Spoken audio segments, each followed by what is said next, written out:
BBA, BCA, BCom computer కోర్సులో 100% placement లభించే ఏకైక డిగ్రీ కాలేజ్ కూకట్పల్లిలోని I3 డిగ్రీ కాలేజ్ 8367215215. గృహ నిర్మాణ పథకాల కింద 4737 కోట్ల రూపాయలను గత ప్రభుత్వం చెల్లించకపోవడం వలన 4 లక్షల మంది లబ్ధిదారులు నష్టపోయారు. గృహ నిర్మాణానికి షెడ్యూల్డ్ కులాల వారికి అదనంగా 50,000 రూపాయలు మరియు షెడ్యూల్ తెగల వారికి అదనంగా 75,000 రూపాయలు ఆర్థిక సహాయం అందించాలని మా ప్రభుత్వం నిర్ణయించింది. మేనిఫెస్టోలో ఇచ్చిన హామీల మేరకు మా ప్రభుత్వం గత 7 నెలల్లో అసంపూర్తిగా ఉన్న 1,15,000 బలహీన వర్గాలకు చెందిన వారి ఇళ్లను పూర్తి చేయడం జరిగింది.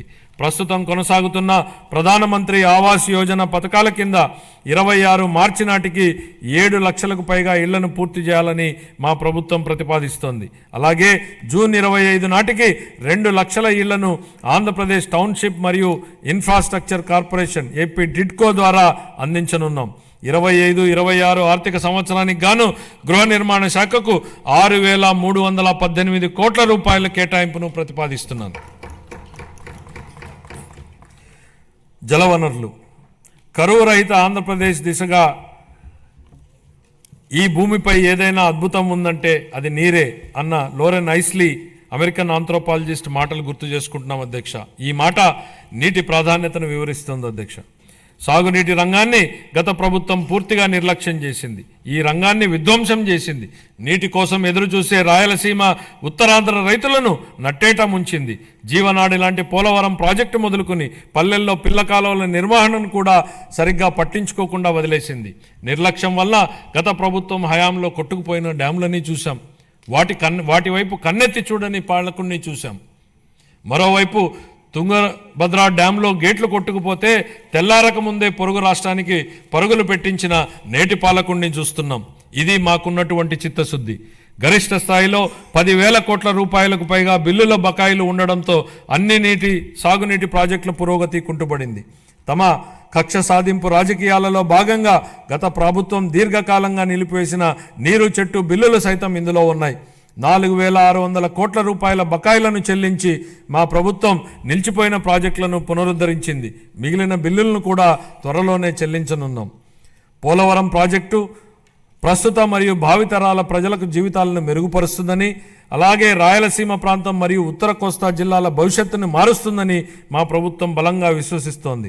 భవిష్యత్తును తీర్చిదిద్ది వ్యవసాయాన్ని పరిరక్షించి మన రాష్ట్రాన్ని నీటి భద్రత గల కరువు రహిత రాష్ట్రంగా మార్చే శక్తి ఈ ప్రాజెక్టుకు ఉంది.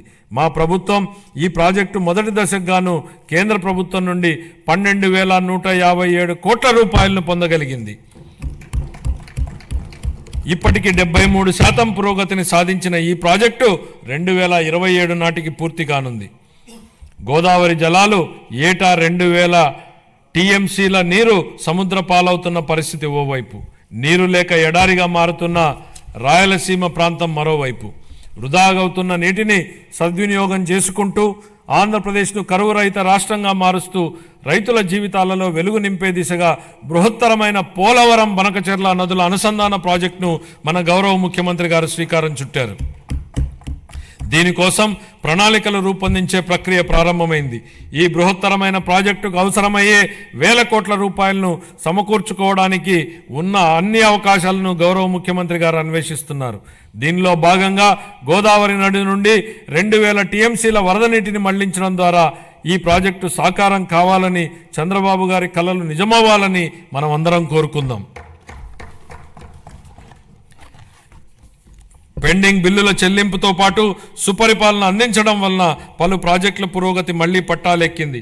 వీటిలో హంద్రీనీవా సుజల స్రవంతి ప్రాజెక్టు వెడల్పు చేసే పనులు ఇప్పటికే ప్రారంభమయ్యాయి. పూల సుబ్బయ్య వెలుగొండ ప్రాజెక్టు, చింతలపూడి ఎత్తిపోతల పథకం స్టేజ్ 2లోని బొడ్డేపల్లి రాజగోపాలరావు వంశధార ఫేజ్ 2 పనులు వివిధ దశల్లో ఉన్నాయి.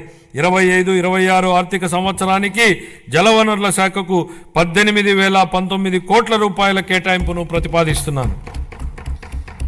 పరిశ్రమలు మరియు వాణిజ్యం గత ప్రభుత్వ ఉదాసీన వైఖరి మరియు అసంబద్ధ విధానాల వలన పరిశ్రమలు మూతపడడంతో ప్రజలు ఉద్యోగాలు కోల్పోయి అనేక కుటుంబాలు ఆర్థికంగా చితికిపోయాయి.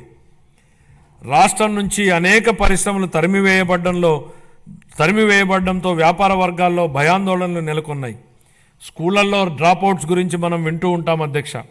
కానీ గత ప్రభుత్వంలో స్కూళ్ళల్లో విద్యార్థులు డ్రాప్అవుట్ సహజంగానే పెరిగాయి. ఇవే కాకుండా పరిశ్రమలు డ్రాప్అవుట్ అయ్యాయి, రాష్ట్రం నుంచి ఉద్యోగాలు డ్రాప్అవుట్ అయ్యాయి, పేదలకు ఉపాధి డ్రాప్అవుట్ అయింది. ఇన్ని రంగాలలో డ్రాప్అవుట్లు కావడానికి మూలకారమైన గత ప్రభుత్వ పాలకులు ఇప్పుడు ఓటమి భయంతో సభకు రాకుండా అసెంబ్లీ నుంచి కూడా డ్రాప్అవుట్ అయ్యారు. వాళ్ళు ప్రజా జీవితం నుంచి శాశ్వతంగా డ్రాప్ అయ్యే రోజులు అతి త్వరలోనే ఉన్నాయి అధ్యక్ష. సుమన్ టీవీలో మీ పర్సనల్ అండ్ బిజినెస్ ప్రమోషన్స్ కోసం కింది నెంబర్కి కాంటాక్ట్ చేయండి.